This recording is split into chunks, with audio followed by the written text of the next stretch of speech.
Assalamualaikum warahmatullahi wabarakatuh. Perkenalkan, saya Iriana Ngesti Utami dari SDN Jatimulya 11. Saya calon guru penggerak angkatan ke-9. Kali ini saya akan melakukan diseminasi budaya disiplin positif secara sederhana di sekolah saya sebagai aksi nyata modul 1.4. Terima kasih. Bismillahirrahmanirrahim. Assalamualaikum warahmatullahi wabarakatuh. Ibu, Bapak, ini nanti kedepannya bukan saya menggurui ya Bu, tapi saya lah belajar untuk diri saya sendiri. Nah ini tuh bahkan di sini pun sebenarnya kalimatnya banyak yang bukan kalimat saya pribadi, tapi diambil dari para ini ya Bu ya, seperti Bapak Ki Hajar Dewantara, Bapak para pendidik lah gitu Bu. Jadi makanya kalaupun menggurui juga bukan, ini beliau-beliau semua yang berbicara gitu ya Bu ya. Pertama, kita membahas tentang budaya positif. Jadi, pembahasan mula-mula yaitu tentang teori kontrol dari Dr. William Glasser. Gini Bu, bahwasanya pada dasarnya kita itu tidak dapat memaksa murid untuk berbuat sesuatu jikalau murid tersebut memilih untuk tidak melakukannya. Walaupun tampaknya guru itu sedang mengontrol perilaku murid, hal demikian itu terjadi karena murid sedang mengizinkan dirinya untuk dikontrol. Tapi pada dasarnya kalau dia tidak mau dikontrol, ya dia tidak akan bisa. Segala usaha untuk mempengaruhi murid agar mengulangi suatu perilaku, misalkan dengan bujukan, aduh pinternya gini, adalah usaha untuk mengontrol murid tersebut dalam jangka waktu tertentu. Kemungkinan murid tersebut akan sadar bahwa dia itu hanya dibujuk dan itu tidak memberikan kebaikan untuk dia, maka dia bisa juga menolak bujukan, dan bahkan kalaupun dia setuju pun dia tergantung pada pendapat sang guru. Misalkan dia setuju dengan saya, wah Bu Irin tuh keren ya, aku setuju sama Bu Irin, maka dia akan hanya ketergantungan sama Bu Irin, dalam artian guru lain mungkin dia akan nggak akan tanggapin seperti itu. Nah kemudian ini Bu, ini paradigma stimulus respon ya kepada pendekatan teori kontrol ini oleh Stephen R. Covey. Nah, di sini ini bedanya Bu, stimulus respon ini yang biasanya saya lakukan, kalau teori kontrol ini dari beliau Stephen R. Covey. Nah, saya kadang menganggap bahwa kebutuhan kita itu sama. Kita itu sama-sama pengen nilainya itu bagus, pokoknya nilai bagus tuh keren. Nah, itu kebutuhan kita sama. Padahal realitasnya mungkin itu tidak ditentukan oleh anak, mereka tuh nggak butuh nilai bagus sekarang. Kemudian kadang semua orang tuh melihat hal yang sama, jadi dianggapnya matematika itu hal yang sulit. Kita menganggapnya itu semua berpendapat bahwa matematika itu sulit. Padahal setiap orang mungkin memiliki gambaran yang berbeda, malah bagi mereka matematika itu yang terindah, IPS yang tersulit hafalin. Nah, kemudian stimulus respon berikutnya, kita mencoba mengubah orang agar berpandangan sama dengan kita. Kadang saya menganggap murid itu akan bagus kalau sesuai dengan pendapat saya. Di kelas diem, enggak berisik, seperti itu ya. Nah, itu saya mencoba mengubahnya. Anak-anak kalau bisa diem dulu enggak? Nah, seperti itu.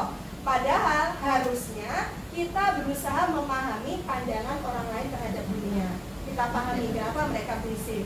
Kemudian bagi saya perilaku buruk dilihat sebagai suatu kesalahan. Pokoknya perilaku buruk itu salah. Padahal menurut teori kontrol, semua perilaku itu mempunyai tujuan. Kemudian stimulus orang lain bisa mengontrol saya. Maaf, Pak Kepala Sekolah bisa mengontrol saya, Pak Bagio bisa mengontrol saya. Tapi teori kontrolnya hanya Anda sebenarnya yang bisa mengontrol diri sendiri, bukan kepala sekolah, bukan Pak Bagio. Terus saya bisa mengontrol orang lain. Bagi Ibu mungkin murid itu bisa Anda kontrol, tapi sebenarnya Anda itu tidak bisa kontrol murid gitu. Di depan Ibu kokoh, belakang Ibu belum tentu. Nah, kemudian berikutnya pemaksaan ada pada saat bujukan itu gagal. Kita udah ngebujuk, nasihatin, nggak bisa kita paksa. Nah, seperti itu. Padahal menurut teori kontrol, kolaborasi dan konsensus menciptakan pilihan-pilihan baru. Kita itu berkolaborasi, kita mengajak, kita kerjasama. Kemudian kadang-kadang stimulus respon kita berpikir model itu berpikir menang atau kalah. Nilai bagus menang, nilai jelek kalah.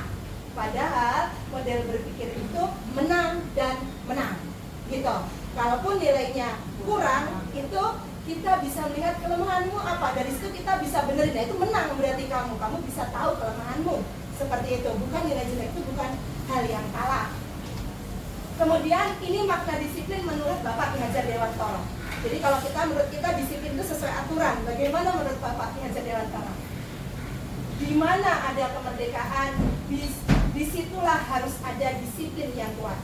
Sungguh pun disiplin itu bersifat self-disiplin, yaitu kita sendiri yang mewajibkan kita dengan sekeras-kerasnya.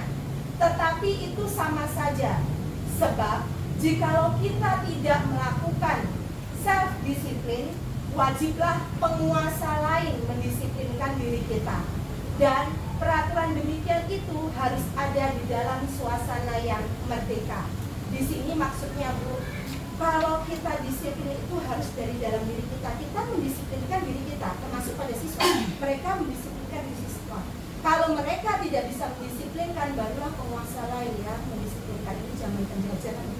Kemudian, adapun definisi kata merdeka menurut Bapak Ki Hajar Dewantara ini tadi ya, berarti peraturan tadi, wajiblah penguasa lain mendisiplinkan diri kita, dan peraturan demikian harus ada di dalam suasana yang merdeka. Arti kata merdeka menurut Bapak Ki Hajar adalah tidak hanya terlepas dari perintah, akan tetapi juga cakap memerintah diri sendiri. Artinya kita bisa dari sendiri, motivasi intrinsik. Disiplin yang dimaksud adalah disiplin diri yang memiliki motivasi internal. Jika kita tidak memiliki motivasi internal, maka kita memerlukan pihak lain untuk mendisiplinkan kita atau memotivasi eksternal. Karena berasal dari luar, bukan dari dalam diri kita sendiri. Jadi begini, Bu, yang baik disiplin itu tetap dari diri kita sendiri, kemauan kita. Kalau tidak bisa, barulah guru mengarahkan. Begitu. Tapi guru mengarahkan pun sebenarnya itu motivasi eksternal yang bisa saja sebentar lagi bilang pada diri anak, karena itu tidak ada di dalam diri dia sendiri. Nah, sebenarnya buat apa sih disiplin? Kenapa sih kita itu disiplin? Ini menurut Bapak Ki Hajar Dewantara dan Diana Gosen, menurut pakar pendidikan ini, disiplin sebagai bentuk kontrol diri yaitu belajar untuk mengontrol diri agar dapat mencapai suatu tujuan mulia. Tujuan yang mulia ini hal yang ingin dicapai setiap individu, yaitu berupa nilai-nilai kebajikan. Jadi disiplin itu bukan hanya tepat waktu, sesuai aturan, tapi ternyata disiplin itu adalah mencapai nilai-nilai kebajikan. Itu yang dikatakan disiplin.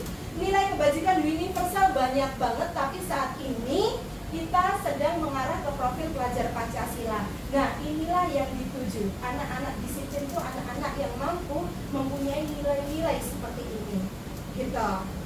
Nah, selanjutnya 3 motivasi perilaku manusia. Diana Gosen dalam bukunya Restructuring School Discipline menyatakan ada 3 motivasi manusia itu berperilaku. Pertama, untuk menghindari ketidaknyamanan atau hukuman. Hukuman itu macam-macam ya, Bu ya. Kadang-kadang kalau anak-anak jelas ya dihukum, lari dari lapangan. Kayak saya, catat ulang, keluar kelas, berdiri belakang. Nah, tapi sebenarnya ketidaknyamanan itu juga hukuman. Contoh, pas kita berbuat salah, digosipin, diomongin, itu lebih, sebenarnya itu hukuman buat kita.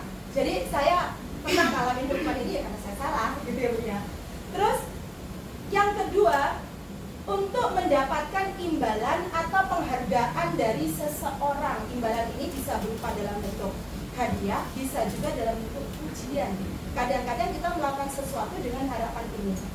Kemudian yang ketiga, untuk menjadi orang yang mereka inginkan dan menghargai diri sendiri dengan nilai-nilai yang mereka percaya. Seperti itu. Nah, inilah motivasi intrinsik, gitu ya, Bu ya. Nah, jadi saya ulang, motivasi pertama agar terhindar dari hukuman itu biasanya orang-orang yang punya motivasi ini itu akan bertanya, apa yang akan terjadi apabila saya tidak melakukannya? Apakah saya akan dihukum? Seperti itu. Sebenarnya mereka sedang menghindari masalah. Motivasi ini bersifat eksternal, bukan dari dalam diri. Kalau untuk mendapatkan imbalan dan penghargaan, ini biasanya orang motivasi ini tuh punya saya dapatkan bila saya melakukannya. Seperti itu. Jadi ada harapan sesuatu. Nah, kalau anak motivasinya intrinsik, orang motivasinya intrinsik akan menjadi orang seperti apa apabila saya melakukannya. Seperti itu. Saya mau jadi apa? Seperti itu. Nah, ini Pak, Bu, yang bagi saya ini pelajaran besar banget ini, gitu. Jadi ternyata pada intinya manusia itu selama ini kita kalau belajar kan kebutuhan primer, sekunder, tersier, seperti itu kan ya. Ternyata untuk manusia itu berperilaku karena mereka punya 5 kebutuhan dasar. Dan kita bisa mengarahkan seseorang itu jika kita tahu 5 kebutuhan dasar ini, apa yang mereka inginkan. Pertama, bertahan hidup. Pencuri mencuri motor karena bertahan hidup, karena dia mau jual untuk makan. Seperti itu. Kasih sayang. Nah, ini kadang-kadang ada murid iseng mulu sama teman-temannya, padahal ujung-ujungnya dia diperhatiin sama gurunya. Caper. Ya. Saya caper sama Nah, kamu. ini kalau saya, menurut saya semua itu pokoknya salah ya salah. Ternyata ada butuhnya. Ini pelajaran banget buat saya, Bu. Ternyata, oh cuma caper tau aku. Terus yang ketiga, kebebasan.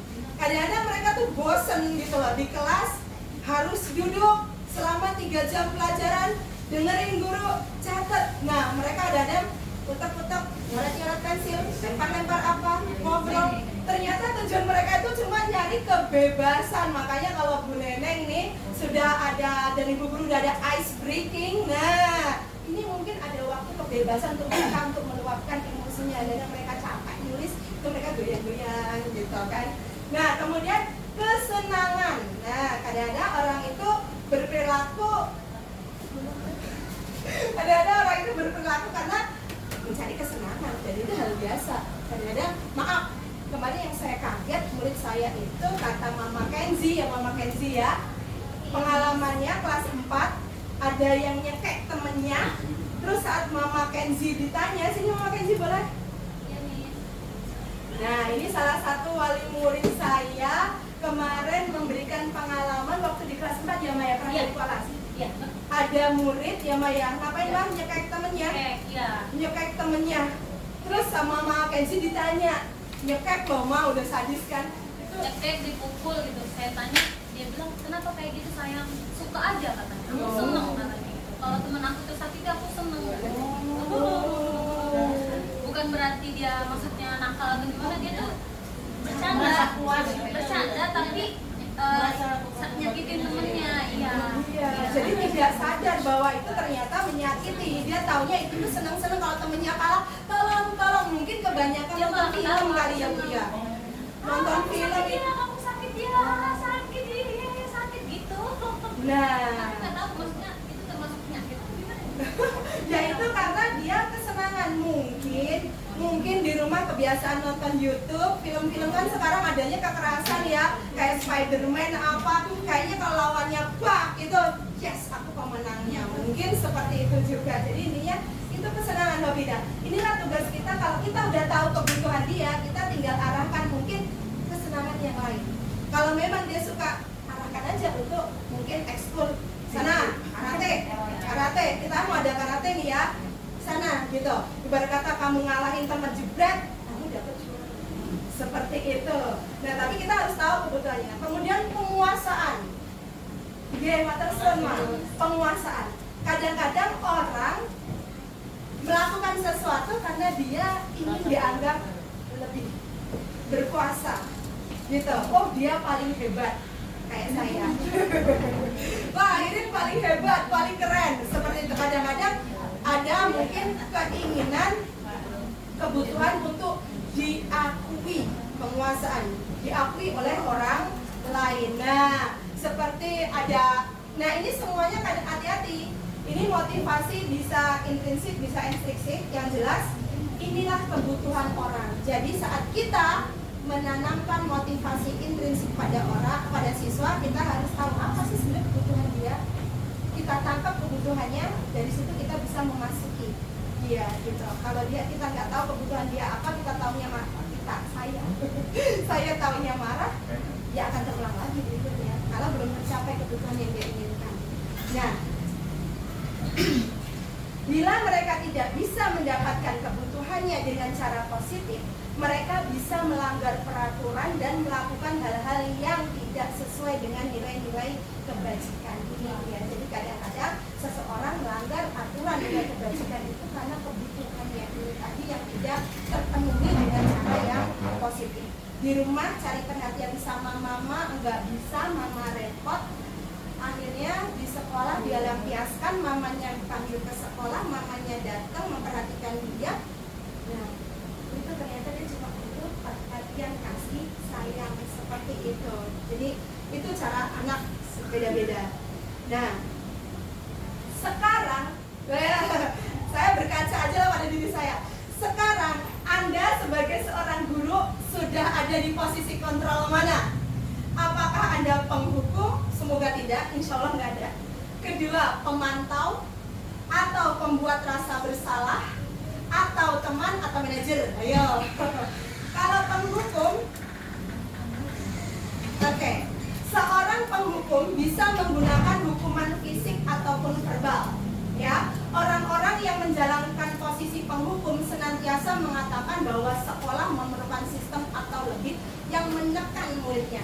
Tapi kalau menurut instruktur saya, jadi penghukum ini beda dengan pemantau. Dia itu menghukum tanpa ada aturan sebelumnya.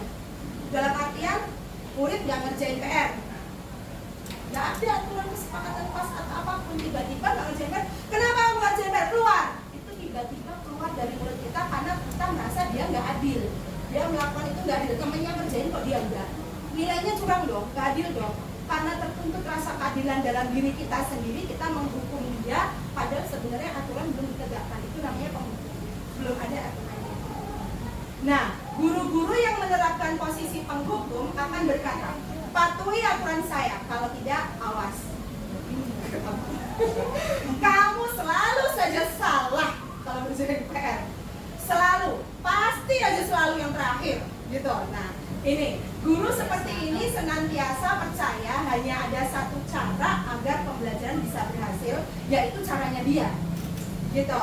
Caranya dia, gitu.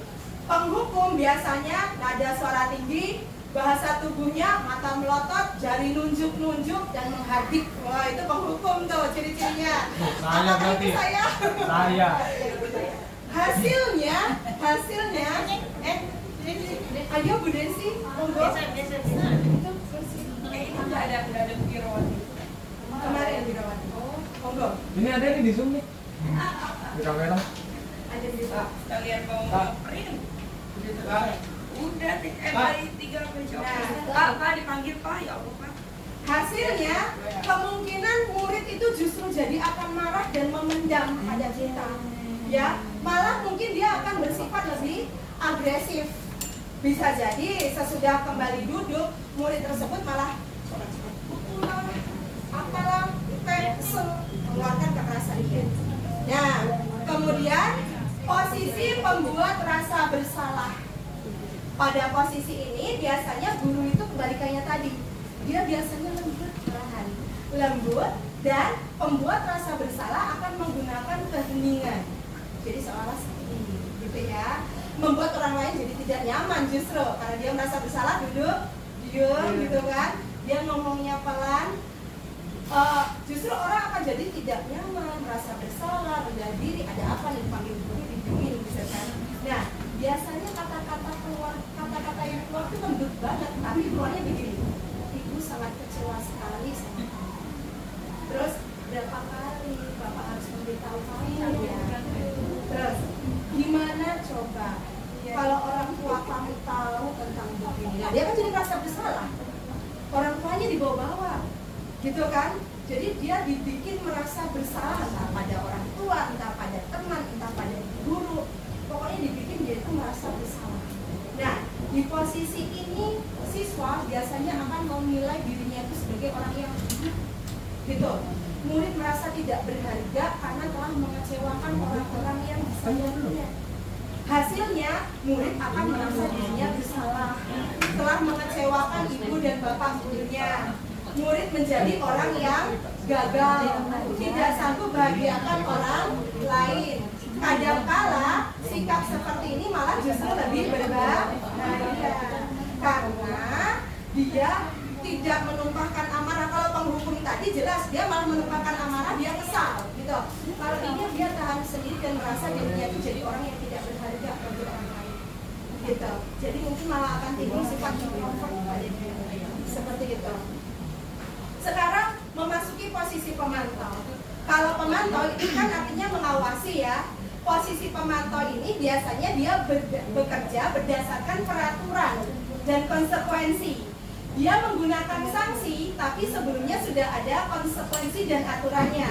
Jadi dia menjalankan posisi sebagai seorang pemantau saja. Pertanyaan, biasanya yang diajukan guru pemantau itu, peraturannya apa? Apa yang telah kamu lakukan? Kalau peraturannya gitu, sanksinya apa? Gitu. Nah, hasilnya ini, jadi kalau pemantau itu dia harus mempunyai bukti dan dia harus melihat buktinya tersebut melanggar peraturan atau tidak. Hasilnya, murid memahami konsekuensi yang harus dijalankan karena telah melanggar salah satu peraturan sekolah. Dia tidak menunjukkan emosi yang berlebihan, jadi marah, rasa berkuasa, tidak, gitu ya. Nah, tapi guru tetap harus memantau siswa tersebut, dalam artian kalau tidak dipantau ya dia mungkin akan mengulang kembali karena motivasinya eksternal, motivasinya hanya karena dipantau gitu. Nah, seperti itu. Kemudian posisi teman. Nah, pernah nggak merasa jadi guru? Ini Pak Bagio nih biasanya, ya Pak ya. Guru itu posisi teman ya Pak ya. Nah, guru pada posisi ini tidak akan menyakiti muridnya ya Pak ya. Namun akan tetap berupaya mengontrol murid melalui persuasi, ajakan. Nah, posisi teman ini bisa negatif, tapi bisa juga positif. Positifnya akan terjadi hubungan yang baik terjalin antara guru dengan siswa, ya. Nah, guru di posisi teman akan menggunakan humor untuk mempengaruhi seseorang. Mereka biasa berkata, ayolah bantuin bapak, gitu. Ayo ingat tidak bantuan bapak selama ini. Ya sudah, kali ini nggak apa-apa, nanti gue bereskan ya. Jadi kayak temen aja, gitu. Tapi ada hal negatifnya. Dari posisi teman, Desi pernah nggak posisi teman? Kayaknya lebih cenderung memposisikan itu. Wow. Soalnya kelas atas. Iya, tapi ada hal Ada positif negatifnya. dan negatif. Segala sesuatu pasti ada dua mata pisau. Nah, Positif dan negatif. Hanya dua sisi. Iya, dua sisi. Tergantung besarnya tajam atau tumpul. Iya. ya, apabila suatu saat guru tidak membantu, maka murid akan kecewa. Saya pikir itu teman saya, ternyata malah kecewa di saya. Gitu. Nah, murid yang merasa kecewa tidak mau lagi berusaha. Dan satu lagi, kalaupun dia merasa guru ini sahabat dia akan tergantung pada guru itu saja. Dia akan nurut sama guru itu saja. Guru yang lain belum tentu. Nah, hasilnya murid sih senang ya, akrab sama guru, mungkin senang. Dan itu dampak positif. Hanya saja ya tadi sisi negatifnya dia hanya tergantung pada guru tersebut. Dan saat guru tersebut salah melakukan sesuatu yang membuat dia tidak nyaman, dia merasa kayak dikhianati sebagai seorang teman. Seperti itu. Nah, inilah posisi terakhir, posisi manajer. Wah, udah pernah jadi manajer. Nah, di sini kita diposisikan jadi manajer. Kalau manajer itu, guru berbuat sesuatu itu bersama dengan murid, mempersilahkan murid mempertanggungjawabkan perilakunya, mendukung murid agar dapat menemukan solusi atas permasalahannya sendiri. Nah, manajer memiliki keterampilan posisi teman, nah pemantau juga. Dan dengan demikian bisa jadi di waktu-waktu tertentu posisi tersebut digunakan. Ada saatnya dia jadi teman, ada saatnya jadi dia pemantau. Nah, namun bila kita menginginkan murid kita menjadi manusia yang merdeka, mandiri dan tanggung jawab, maka kita perlu mengacu pada restitusi, dan itu akan kita bahas nanti. Ya, nah seorang manajer itu biasanya kalau berkata sama muridnya apa yang kita yakini. Jadi kembali ke keyakinan kelas. Kalau kita mempunyai kesepakatan kelas. Nah, kemarin sempat ditanyakan ke instruktur, Pak, bedanya kesepakatan kelas sama keyakinan kelas apa? Kalau kesepakatan kelas itu saat kita membuat kesepakatan bersama-sama. Nah, keyakinan kelas itu saat semua sudah meyakininya bahwa kesepakatan ini ya baik untuk dilaksanakan. Jadi udah berubah menjadi keyakinan kelas gitu. Apakah kamu meyakininya? Misalkan baik apa buruk? Jika kamu meyakininya, apakah kamu bersedia memperbaikinya? Jika kamu perbaiki ini, hal ini menunjukkan apa tentang dirimu? Nah, tugas manajer bukan untuk mengatur perilaku siswa, kita hanya diminta untuk membimbing siswa seperti itu. Wow, kecil ya Bu ya. Ini banyak sekali ini perilaku kontrol negatif dan positif, banyak sekali. Gak kelihatan ya Bu ya. Kekecilan. Sebentar.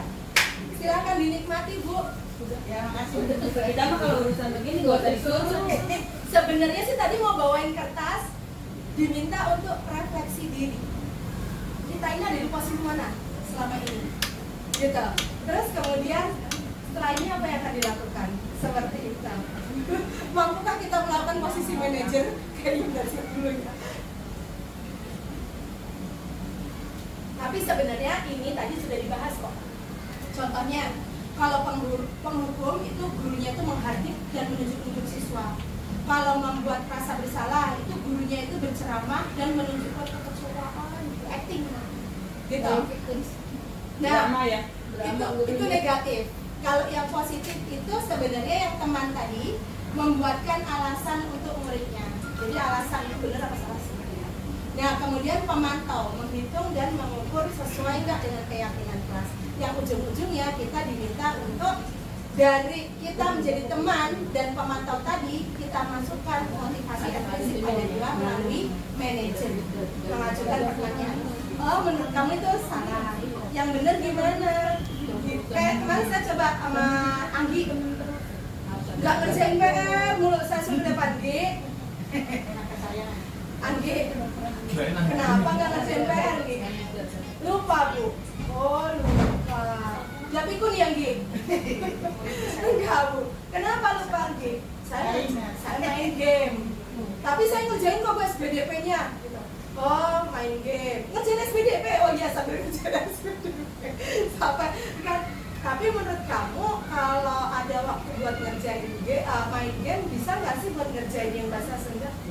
Bisa sih Bu. Nah ntar sampai dia itu tahu, oh aku salah.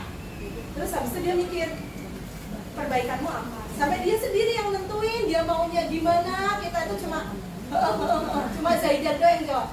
Saya dihukum aja Bu. Wah dihukum apa? Berdiri di depan kelas. Wede berapa lama? 1 jam, 2 jam, enggak Bu 5 menit. Siapa yang hitung? Susah kan? Ya udah ganti. Nah gitu. Jadi kita ngarahinnya lebih ke situ doang sampai ya benar jawaban dia. Anggi itu dia jawabannya sekolah saya mau yakin. Udah tahu kenapa sekolah ini menimbulkan motivasi itu. Tapi butuh waktu itu ya. Nah ini dia hukuman, konsekuensi, dan restitusi. Nah sebenarnya nanti di modul ini tuh fokusnya ke sini sih Bu. Nah kalau menurut Ibu selama ini saya di bagian mana? Dan apa yang harus saya perbaiki Bu, Bapak? Sampaikan saja nggak apa-apa. Paling nanti di YouTube ketahuan bikin kacau. Monggo itu direkam, tenang saja. Bagaimana? Ini posisi kontrol. Menurut Bapak Ibu saya ada di posisi mana? Dulu sampai benar yang bilang ini tuh harusnya Kalau ngajar dulu ada mahasiswa. hukuman, Anda itu Iya. Anda itu Anda itu menghardik. Ngadik juga Jalan dong. itu punishment. Jujur dulu. Terus Apa bicara Udah posisinya jelek-jeleknya. Tapi kesini sudah saya lihat Udah sinetron. lumayan. Jadi masih sedikit berubah. Sudah tertunda, sudah mendingan. Tapi dulu Anda itu adalah yang paling sakit di antara guru-guru yang saya pahami. Ya, saya juga bukan background dari pendidikan, tetapi saya tidak bisa melakukan hal yang demikian saat itu ya. Anda itu luar biasa. Jumlah komplain orang tua murid kan yang sangat luar biasa sangat banyak yang masuk sekolah ini. Saat awal dulu ya, kita bicara awal. Iya. Ini Sekarang masih banyak nggak? kalau sekarang udah tidak ada karena saya keluar dari orang tua murid itu udah ada jarak kita masuk ke saya. kuasain, Atau jangan-jangan orang tua murid takut sama saya. Berarti gantian dong. Enggak. Tapi enggak. Tentu pasti ada omongan-omongan beberapa. Kan kita juga sudah banyak lah ya yang kita diskusikan bersama sebelumnya sampai orang tua murid semua berkumpul. Waktu itu pernah juga kan, waktu permasalahan penjelasan tentang suatu apa, sarana dan sebagainya, hal mereka itu. Tetapi tentu saat ini sudah Anda bukan seorang yang punishment, enggak kan? Kalau restitusi itu apa sih restitusi itu sebelum Oh, habis ini Pak. Oh ini baru hukumannya. Kalau saya masuk Anda saat itu ya hukuman. Enggak, ya kalau posisi kontrol yang tadi ya. Oke, terima kasih. Ya, itulah saya dahulu dan saat ini sedang belajar. Belajar benar-benar dari awal bagaimana menerapkan disiplin positif pada siswa. Saya akuin Pak, terima kasih sekali oleh Pak Bagio. Saya pertama kali, Rin, kamu jadi guru penggerak. Ngapain? Gitu kan, nyampein. Ternyata ya ini yang saya kemarin sampaikan ke Pak Bagio, ke Bu Riri, ke Pak Kumpul, bahwa Bu Neneng, apalagi Bu Neneng sebagai guru yang menandatangani untuk mendukung ya Bu ya, luar biasa. Terima kasih sekali Bu. Makasih dari dukungan Ibu, dari motivator Pak Bagio, dari penjelasan teman-teman, semuanya pengarahan termasuk Pak Kumpul yang motivasi itu, ya saya jadi belajar. Kalau enggak mungkin saya nggak tahu, dan ini tidak ada di kampus saya dulu, di buku itu saya nggak nemu gitu. Ternyata oh iya saya salah, oh iya saya itu di posisi ini, makanya saya harus memperbaiki. Ternyata akibatnya itu fatal sekali untuk kedepannya ya, untuk masa depan siswa, termasuk pembuat rasa bersalah. Pikiran saya kenapa melakukan itu? Jadi kelima-lima itu pernah saya lakukan Pak. Pembuat rasa bersalah itu menurut saya itu halus banget loh Bu. Nah, kalau kamu nilaimu segini, apa nggak kasihan sama orang tuamu? Nanti orang kamu kalau juga nilaimu gini. Ternyata ini ya pernah kan kita ternyata itu membuat anak lama-kelamaan dia jadi introvert, merasa aku tuh orang bersalah. Merasa kita juga. Iya. Pemantau saya pernah Pak. Orang sudah tahu hukum aturannya begini, datang sekolah terlambat. Kenapa kamu terlambat sampai 1 jam gini. Ada hukumannya. Itu saya mantau. Sebagai teman pun saya pernah. Sebagai teman, saking akrabnya Ibu kenal Adik Angga Raja dulu.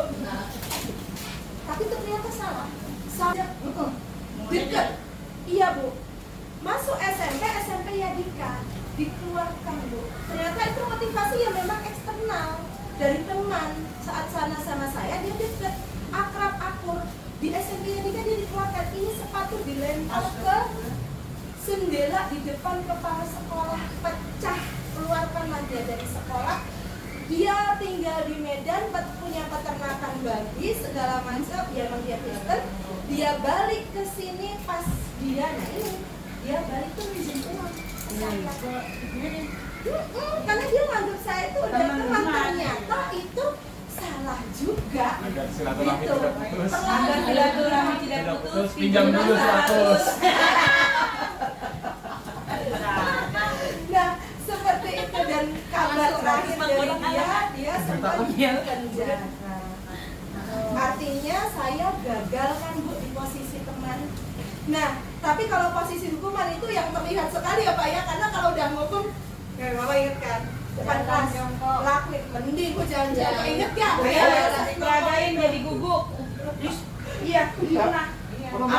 Anak merangkak. Bu, Enggak berangkat enggak. merangkak kita waktu sampai ngeliat nangis. Dianya yang duduk. Oh. Karena kan dia selalu Itu dia temennya, selalu ngatain temennya begitu. Nah, iya jadi si Kamu Surya tahu sering nggak? ngatain temannya anjing sama Bu Irin disuruh berperan sebagai anjing. Iya, tapi sebenarnya dia melakukan itu karena sudah berkali-kali diulang. Tapi tetap salah. Sampai saya sebelum Pak Bagio manggil saya untuk mengingatkan saya Bu, sore itu tuh saya antar pulang ke rumahnya. Bapaknya itu kan satpam, ibunya padahal udah terus kering sakit, kegeletak Bu. Kayak ditampar saya. Jadi sebelum sama Pak Bagio dipanggil, saya udah kayak ketampar. Kenapa nih? Anak kurang perhatian ternyata. Iya, caper ya. Ibunya tergeletak pasrah antara hidup dan mati. Bapaknya kerjanya malu nggak ada. Itu bapaknya pas saya mau berangkat Bu. Masya Allah, ternyata dia pengaruh lingkungan sekitar karena orang tua nggak ngajarin dia gitu. Nah, habis itu ditegur Pak Bagio, saya itu udah meronta dalam hati saya juga sebenarnya pengen nangis, tapi dasarnya saya merasa waktu itu masih muda, ngerasa bahwa saya itu benar, tetap ngeyel. Tapi ya alhamdulillah disinilah saya belajar. Semua kekurangan saya itu dibuka semua dan ya saya salah. Harus diakuin gitu, saya ngakuin. Masa saya berantem sama buku sama Pak Ki Hajar. Mau aja dimimpiin Mau kan? tanya boleh? Monggo. Gini, kadang kita kan dihadapkan dengan beberapa individu di kelas itu kan berbeda-beda ya. Siswa kita karakternya itu beda-beda. Ada yang dibilang jangan berisik, dia langsung diam. Tapi ada yang kita udah bilang tolong jangan berisik. Pertama, tolong jangan berisik ya. Ada yang langsung diam. Jangan berisik sampai akhirnya jangan berisik.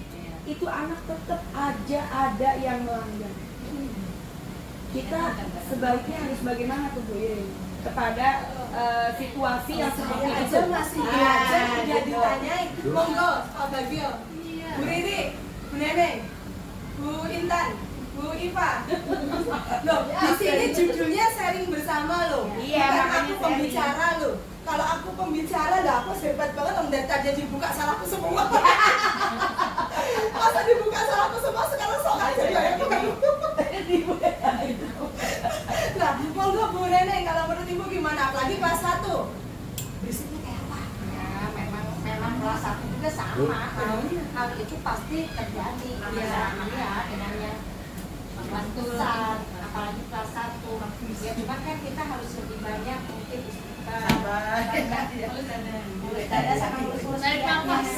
Jadi banyak dilus ya anaknya. jadi Disentuh. anak kita. Jadi kalau misalnya Tadi apa tuh yang suka melotot? Tuh apa tadi bilang gitu ya? Sambil gitu ya. sudah dengar tadi Ibu bilang jangan berisik. Perhatikan dulu kalau lagi jelaskan, kalau ada temennya yang bertanya. Jadi kita sering-sering Tentu. kita dekati anaknya. Gitu. Berarti ada kemungkinan kalau yang kelas 1 tadi berarti kebutuhannya yang ini ya Bu ya, kasih sayang. Saat dielus dia sudah diam. Memang anak kelas 1 rata-rata kan memang pengennya dikasih sayang masih ya. Karena masih banyak Lagi ada lagi ini Bu. Iya. Kalau di kelas 6 menurut saya Bu Desi kayaknya mereka itu ada antara ini deh Bu, penguasaan, kesenangan dan kebebasan. Antara 3 ini Ibu lihat aja apa maunya dia. Kalau saya kemarin agak Kayaknya lebih pada pengen bebas ya. bebas, ice breaking terus dari ice breaking terus Udah bosan aja. Udah pundak pala. Sama kaki ya, Iya sih. malah pakai kaki ya. Nggak nyampe-nyampe kaki ya. Di pengalaman ya. tuh Bu Desi. September tahun kemarin 2022 aku menerapkan ini karena kebetulan ada ini 5 posisi kontrol. Waktu itu sempat nyari artikel dari Lima-limanya pernah?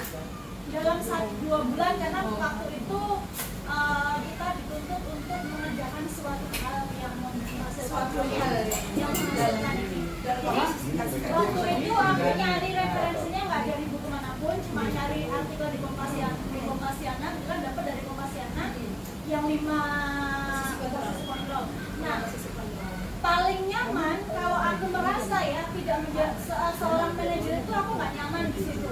Ya, karena butuh waktu lama kayaknya kalau lama juga. Iya, nggak mungkin nggak bisa Karena belum terbiasa. berusaha menjadi manajer tadi seperti Desi sampaikan udah tenang itu aku alami. Jadi awalnya tenang gitu. Endingnya ternyata tidak bisa gitu. Jadi manajer itu sulit banget diterapkan.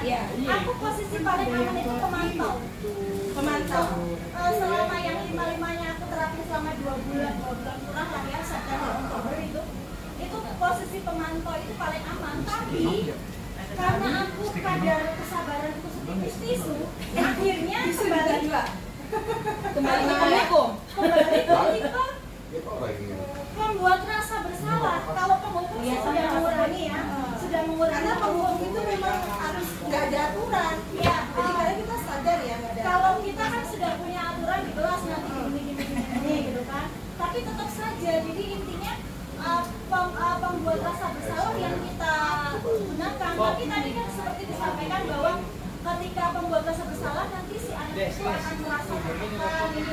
Nah di sini yang belum menemukan sejauh mana dia tertekannya sampai sejauh mana si anak itu tertekan, anak seperti apa yang tertekan, karena kan kita butuh asesmen yang pasti ya untuk mengetahui bahwa dia itu tertekan atau tidak gitu, karena kita kan nggak bisa hanya dengan melihat gitu. Jadi intinya di semua posisi ini aku pribadi itu kayak tadi Desi bilang, akhirnya intinya kembali ke ya itu tadi langsung Iya, memang kalau di sini tuh memang kita itu harus intinya sabar. Karena kita itu dalam melakukan sesuatu memang harus melihat kebutuhan anak itu apa, kan gitu ya. Gak apa-apa, nanti habis ini kita kan belajar lagi, wes keren masukannya, the best, keren semua. Nah, ini kita lanjutin ya. Apa bedanya hukuman sama konsekuensi? Konsekuensi sama hukuman itu beda. Bedanya kalau hukuman itu terletak pada fokus tujuan dan aksinya.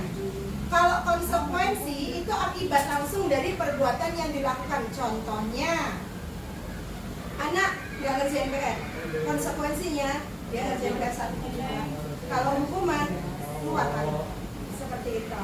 Nah, jadi kalau konsekuensi itu lebih untuk memperbaiki, gitu.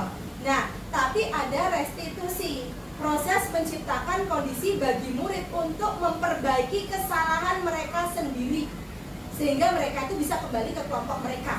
Seperti itu.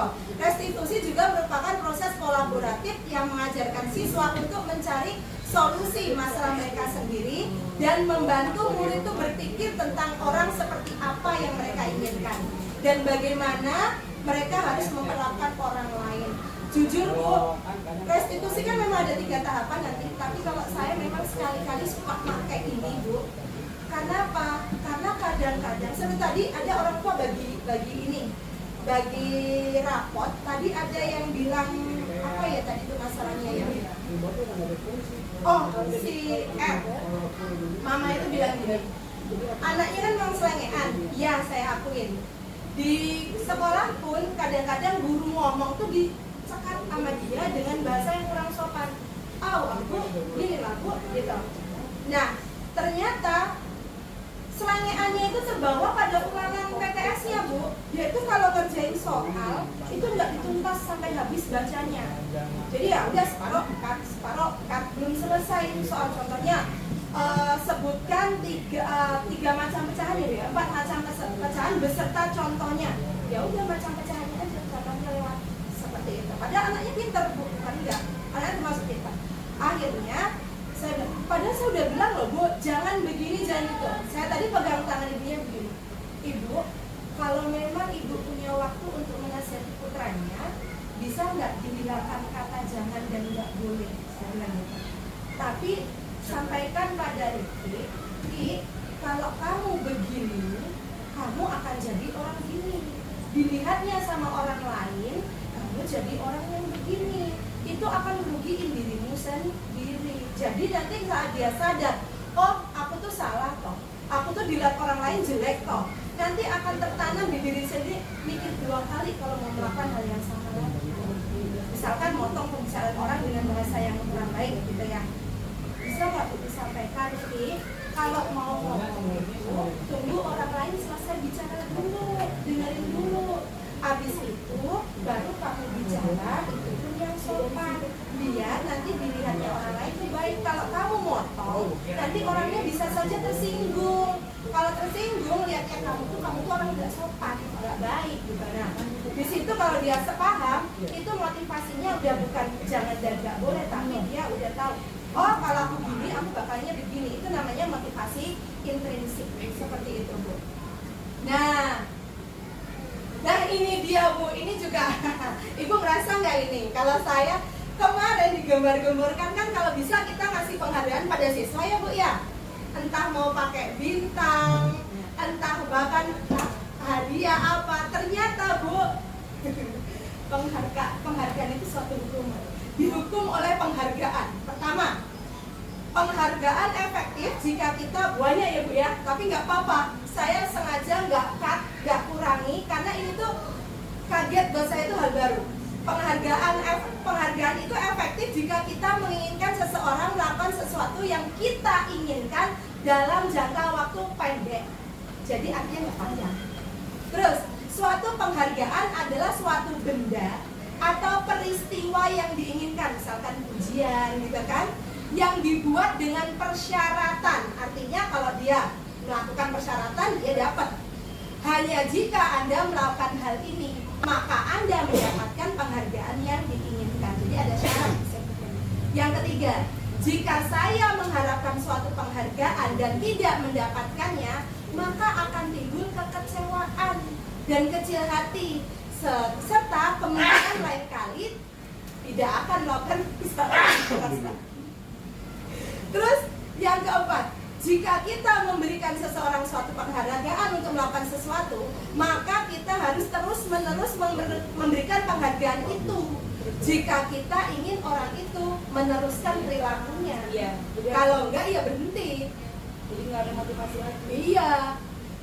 Ketika seseorang diberi penghargaan atau dipuji di depan orang banyak, maka yang lain akan merasa iri. Dan sebagian dari mereka yang namanya iri, jadi tidak menyukai orang yang diberikan penghargaan. Terus, jika seorang guru sering memberikan penghargaan kepada murid-muridnya, besar kemungkinan murid-muridnya termotivasi hanya untuk menyenangkan gurunya. Mereka tidak bersikap jujur pada gurunya, artinya biar gurunya senang aja, entah dari belakang. Terus kemudian penghargaan menciptakan persaingan. Nah ini Bu, tanpa kita sadari, kita itu dari kecil itu membentuk generasi yang bersaing. Maka saat kita disuruh kolaborasi itu agak kaget-kaget ria sebenarnya. Karena dari kecil, apalagi dengan adanya ranking, itu tercipta dunia yang penuh dengan saing. Akulah yang the best, aku yang the best. Seperti itu. Berkompetisi. Makanya saat untuk berkolaborasi, dia akan iri melihat orang lain yang lebih baik. Seperti itu Bu. Nah, mereka yang percaya bahwa mereka tidak memiliki kesempatan, dalam artian mereka nggak mungkin lah aku sampai situ, misalkan pandai apa, nggak mungkin aku kalahin dia, maka dia malah berhenti untuk mencoba, malah nggak mau sekalian. Memberikan penghargaan dan hukuman adalah hal yang sama. Keduanya sama-sama mencoba mengendalikan perilaku seseorang.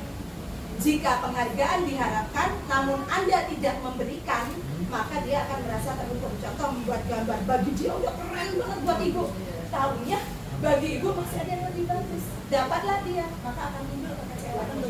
Seperti itu, dan mereka akan merasa terhukum oleh apa? Oleh rasanya sendiri. Nah, seperti itu. Ya, sampai situ dulu, dihukum oleh penghargaan tadi. Iya Pak. Berarti artinya yang selama ini kita gaung-gaungkan kan, antara rewards and punishment itu Mirip ya ternyata reward sama. reward and punishment itu kan reward itu akan menjadi suatu hal yang bisa memacu, punishment pun sebenarnya bisa suatu hal yang memacu, kan gitu. Tetapi kalau dari dampak-dampak yang kita baca ini, ternyata dua-duanya berdampak positif dan negatif semua. Ya. Jadi sebenarnya kalau bisa katakan kurang penting itu reward and punishment itu. Apalagi kalau kita berbicara lagi tentang tujuan tadi pemainnya kita diberi penghargaan pujian. Jadi siswa mengejar bagaimana dia untuk dipuji. Saat dia tidak dipuji, dia akan down, kan gitu. Jadi saat dia tidak dipuji, itu merupakan punishment bagi dia, ya kan? Saat dipuji, dia akan menjadi reward, kan gitu. Nah, artinya kalau kita baca secara global ini, penerapan reward dan punishment itu nggak penting-penting amat. Tapi secukupnya kali Pak. Ya, artinya semua berdampak tadi kan. Pamannya kita memuji, berharap anak itu melakukan sesuatu karena adalah ingin dipuji. Katakan kalau kadang-kadang orang ada ngasih permen, kalau Anda bisa menjawab atau kasih permen lalu gitu ya. Begitu dia nggak dapet, kecewa. Itu hukuman sendiri buat dia sendiri. Artinya ada punishment bagi dia. Nah, lalu dampak itu dia mengejar sesuatu hanya ingin mendapatkan reward yang baik, kan gitu. Sebenarnya dampak positif ini ada. Makanya Tetapi mereka tidak menyadari bahwa kehidupan itu berkompetisi. Ya kan, selalu kompetisi. Kadang ada di atas, di bawah. Kemarin saya sempat memeriksa, nih pengalaman terjadi, lomba lukis yang dilaksanakan mewarnai itu. Ini kemarin di sekolah juara anu. Ada yang ngomong begitu guru. Nah, berarti gurunya pun kan sudah terfokus bahwa anak ini waktu lomba di kelas ini dia juara. Tapi secara global begitu saya lihat, ini harusnya kalah dengan ini. Sebenarnya ada yang lebih bagus. Ada yang lebih bagus. Itu ada komplain dari guru. Jadi guru pun kadang-kadang saat melihat, oh jangan-jangan gue salah nilainya waktu itu yang pertama kan gitu. Nah, disitulah. Bukan artinya reward dan punishment itu nilainya sama lah. Mempunyai dampak semua. Punishment pun bisa menimbulkan jadi positif, tapi juga bisa lebih parah lagi. Berarti secara tidak sadar kita sudah melakukan diskriminasi juga sama siswa yang sebetulnya bagus, lebih bagus dari yang tadi juara itu, tapi karena kita sudah terfokusnya dia udah pernah juara, jadi malah kita fokusnya ke dia, yang lain akhirnya kita nggak terlalu perhatikan. Jadi kita sudah mendiskriminasi anak-anak yang sebetulnya potensinya bagus gitu. Nah, makanya tentu harapannya ke depannya lebih bagus bagaimana menyikapi merewet sesuatu itu, kecuali dalam satu kompetisi yang resmi itu baru boleh mungkin ya.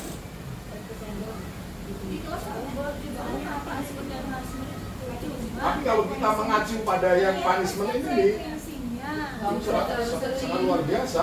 Ya semua memang ada dampak positif negatifnya. Merasa tidak dihargai kalau anak udah berusaha tapi nggak ada omongan sama sekali juga kecewa juga. Butuh afirmasi juga kan mereka. Kadang kita karena lagi malas ngomong aja. Kadang ya kayak gitu, tapi mungkin di anak beda. Kadang mood gurunya juga.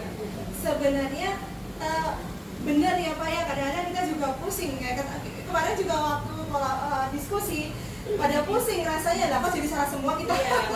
Terus yang benar gimana? Ternyata ada masukan instrukturnya, kesalahan kita di sini itu pada dasarnya satu, karena kita itu menaikkan motivasi anak itu dari eksternal, dan itu aja sebenarnya.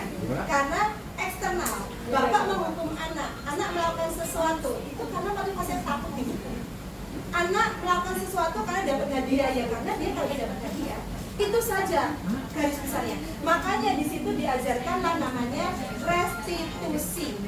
Kalau restitusi itu adalah meningkatkan disiplin positif tapi dari dalam hati anak.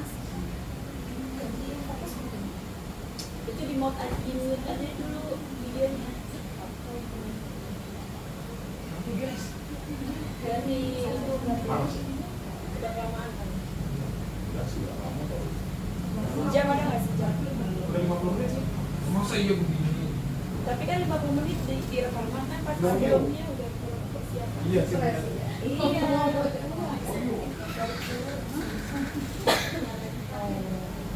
Oke, restitusi.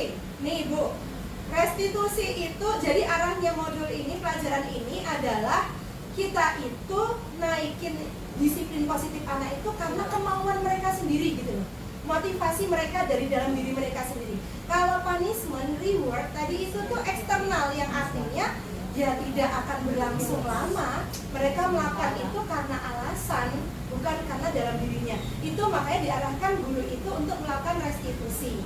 Pertama, restitusi bukan untuk menebus kesalahan, namun untuk belajar dari kesalahan. Gitu. Restitusi. Kemudian, jadi restitusi itu merupakan inisiatif murid untuk memperbaiki diri sendiri. Kemudian, restitusi itu memperbaiki hubungan. Jadi, mereka bisa mulai berpikir tentang apa yang bisa dilakukan untuk menebus kesalahan mereka. Misalkan tadi ada si A berantem sama si B. Maka dengan restitusi kita harapkan tuh bukan cari siapa yang salah, siapa yang benar, tapi bagaimana memperbaiki hubungan mereka. B yang jadi korban bisa ngertiin A yang jadi pemenangnya bisa tahu apa kesalahan dia. Kemudian restitusi itu tawaran, bukan paksaan. Nah, kalau hukuman itu kan memaksa, termasuk tadi penghargaan itu juga memaksa, Pak. Karena dia pengen jadi juara, memaksa dia untuk melakukan sesuatu yang terbaik, gitu. Nah, kemudian restitusi itu menuntun untuk melihat ke dalam diri. Maksudnya gini, guru itu akan bertanya pada murid, nah, kamu pengen jadi orang seperti apa? Terus kamu akan terlihat, terdengar kayak gini kalau kamu sikapnya begini, begitu. Jadi dia tuh mikir sendiri, aku salah nggak sih, gitu. Kalau kadang-kadang orang itu, maaf, sering dengar nggak ngaca, gitu. Kalau melihat orang kayak itu salah, itu benar, kadang-kadang Orang itu yo, gitu. Nah, ini yang dimaksud restitusi. Jadi kita itu ngajarin pada anak untuk berkaca, padahal kita sendiri kadang nggak ngaca. Jadi, nah, kamu kalau kamu tuh kedengeran begini, kamu tuh kelihatan gini loh kalau kamu begini. Seperti itu. Kamu itu kalau mukul temenmu bukan kelihatan keren, kelihatan kayak preman yang suka mukulin orang. Jadi dia sadar, aku kayak preman. Seperti itu. Terus kalau guru melihat rasa bersalah di wajah murid, nah ini kalau guru melihat murid tuh merasa bersalah, itu nggak boleh. Guru harus cepat-cepat mengatakan, nggak apa-apa kok, nggak apa-apa, berbuat salah gitu nggak apa-apa kok. Kadang-kadang ibu pun juga ngelakuin kesalahan, tapi ada toh cara baiknya. Gini, jadi tidak menjudge bahwa mereka itu orang yang bersalah seperti itu, tapi tetap harus memperbaiki diri. Nah, aku sebenarnya ngomong begini, tahu Bu, ini saya baca loh Bu, dalam artian saya belum. Terus restitusi itu selalu mencari kebutuhan dasar yang mendasari tindakan siswa. Seperti tadi Bu Desi nanya, Bu Irin, ada yang satu begini, ya mungkin dia cuma butuh perhatian dari Bu Desi. Saat Bu Desi ngomong ya cukup.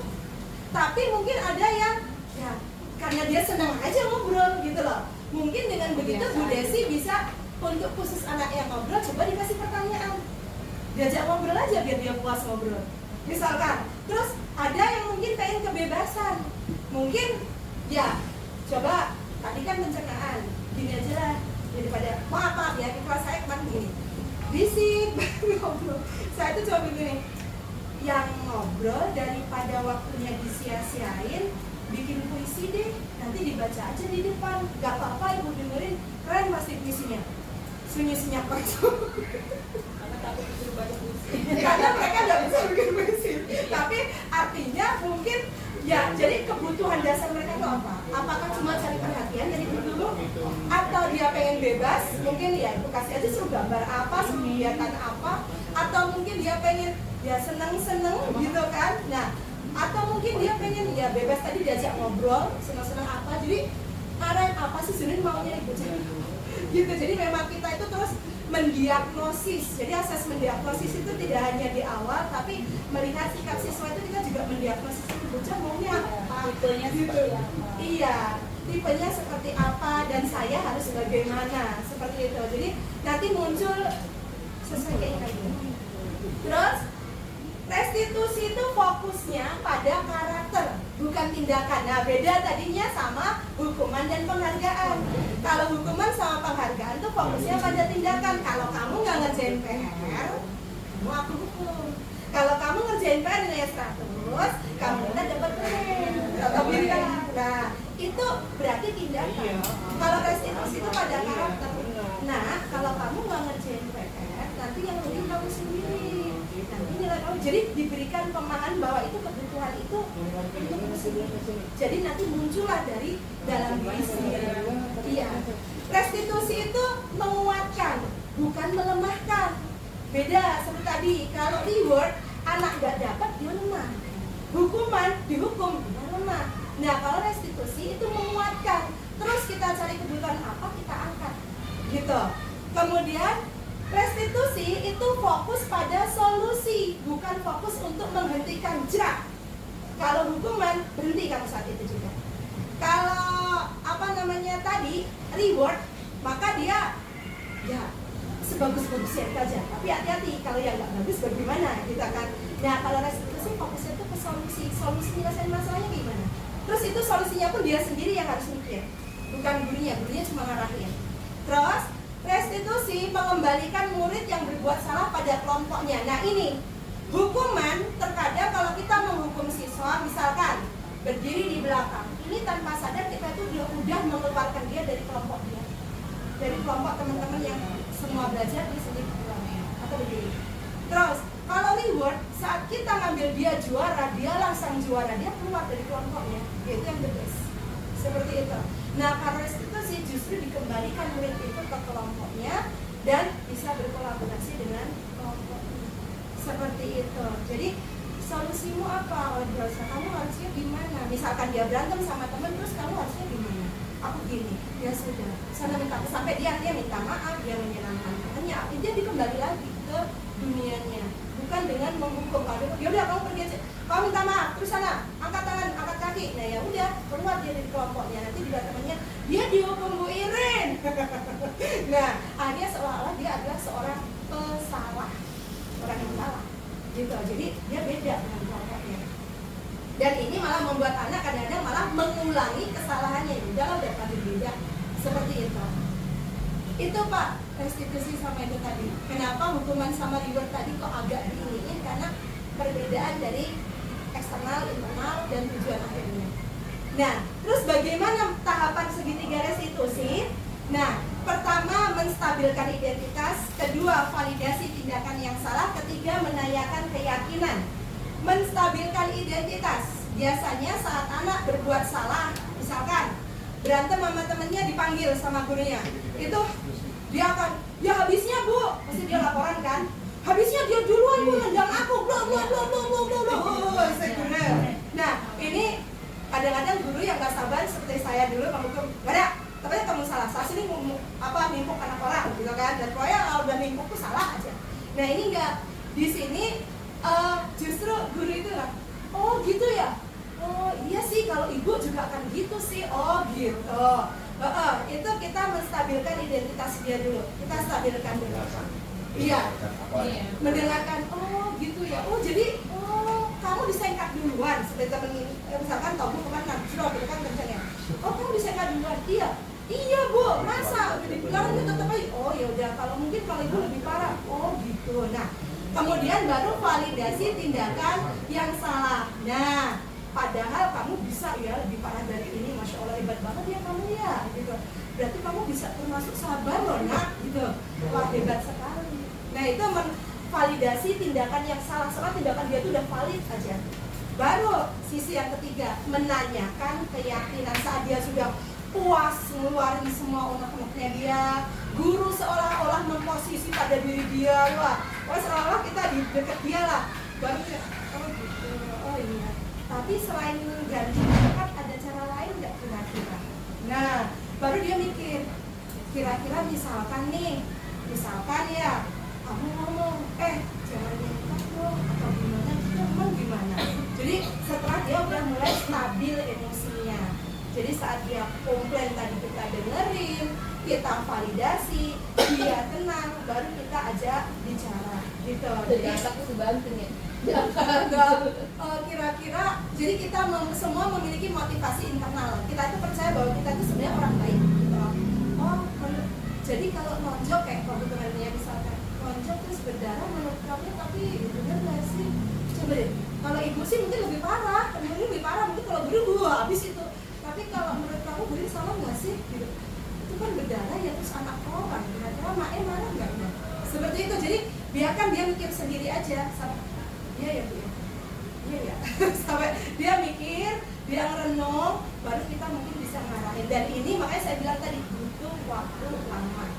Nunggu dia curhat aja itu sampai dia ngos-ngosannya hilang gitu kan, tadi meluap-luap sampai dia leret gitu. Itu tuh kan butuh waktu. Kalau penghukum, pemantau enak ya, jerak kelar. Nggak pakai waktu lama seperti itu, tapi timbulnya motivasinya bukan dari dia sendiri, solusinya juga bukan dari dia sendiri, kemampuan memperbaiki dirinya juga bukan timbul karena diri dia sendiri. Itu Itu kelebihan dari restitusi. Bagaimana? Restitusi itu anak harus bisa merefleksikan diri atas kesalahan dia. Ya. G. Ya, Dan kan? mencari solusinya sendiri. Merefleksikan diri kan gitu. Jadi G. merefleksikan diri bahwa oh saya tadi dulu kan tadi yang bertanya, jadi dulu juga saya nggak menjudgment gitu kan. Enggak. Saya begini kan gitu ya. G. Refleksi diri kepada itu. G. Pada si anak. Harusnya. Saya kemarin demonstrasi kontekstual diharuskan begitu. Yaitu tadi kalau saya merasa butuh waktu lama. Kadang-kadang ruangnya bocah yang ngomong ya Allah keluar. Kalau bener ya. Iya, itu makanya apalagi kalau ketemu Sergio ya. Lama banget. 4 jam. Nggak ngaku-ngaku. Jangan ngaku. Gimana kita mau Gimana enggak gimana kita nggak langsung darahnya naik? Enggak, kalau si ini kan memang ketahuan dia memang sudah melakukan. Dia mengakui kesalahan. Kalau saya kan Oh. Bapak belum lihat. Iya. Iya. Jadi merefleksikan diri kan. Kalau ini kan dia udah tahu memang, makanya ada kata menstabilkan identitas, dalam artian dia udah ketahuan identitas dia itu salah. Kita stabilkan, oke. Seolah-olah kita, iya kalau ibu mungkin juga kayak gitu. Kayak itu Sampai dia solusi, kalau Sergio kan ya bapak baru nerka, ya enggak, ya mana mau maling aku, kasarnya gitu lah. Ya itu butuh waktu gitu. Oke, berarti gitu Bu segitiga restitusi, monggo. Terus Jadi sudah tahu salah ya. Oke, nah ini hal-hal yang diperhatikan dalam restitusi itu ini. 1.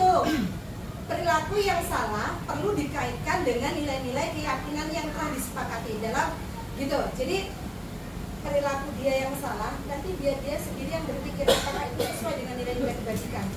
2. Kesediaan orang yang melakukan kesalahan untuk memperbaiki masalah. Nah ini kemauan dalam diri dia untuk perbaiki masalah. 3.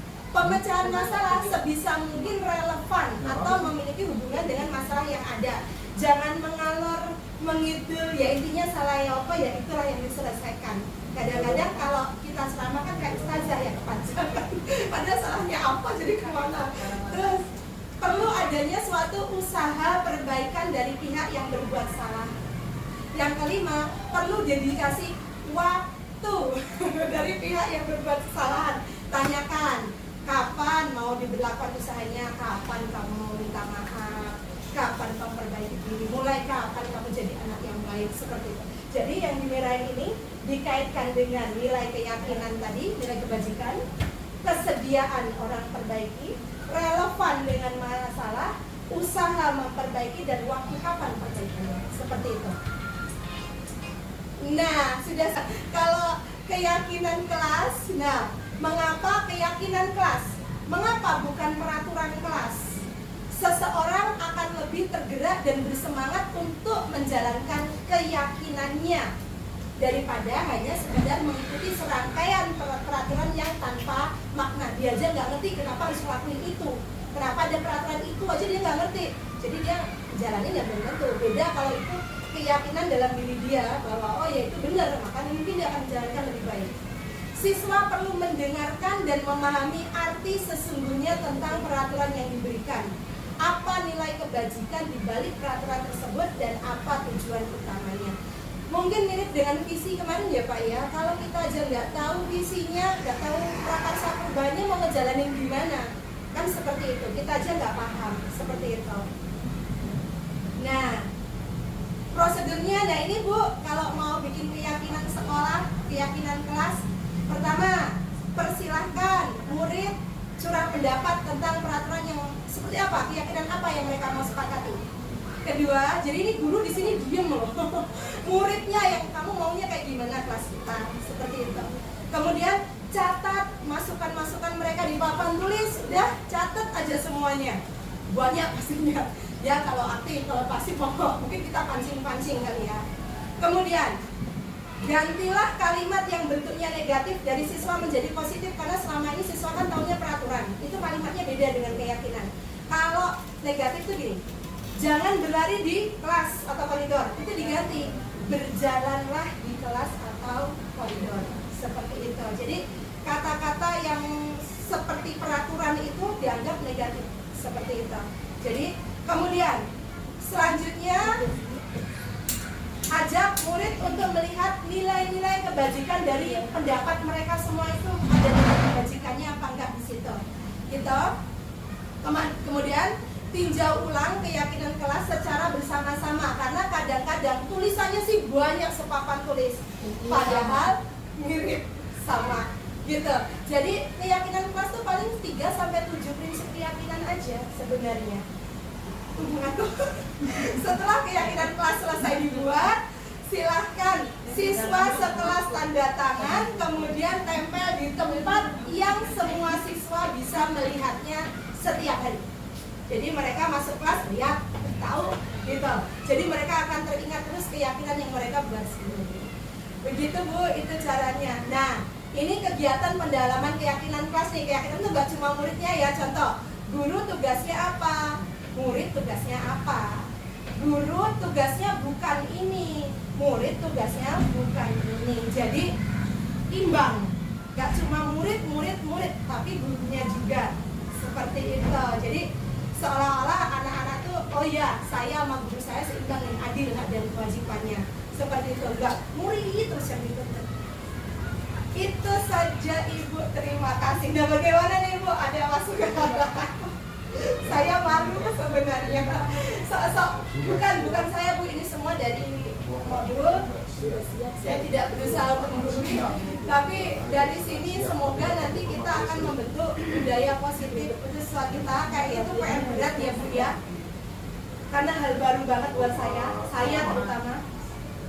Penghargaan yang saya anggap udah halus banget pun ternyata itu masih motivasinya eksternal yang mungkin untuk dalam jangka waktu pendek mungkin bisa kita jalankan ya kalau kebutuhannya pendek. Oke, terima kasih, itu saja Bu, saya tutup dulu biar dimatiin. Terima kasih. Assalamualaikum warahmatullahi wabarakatuh.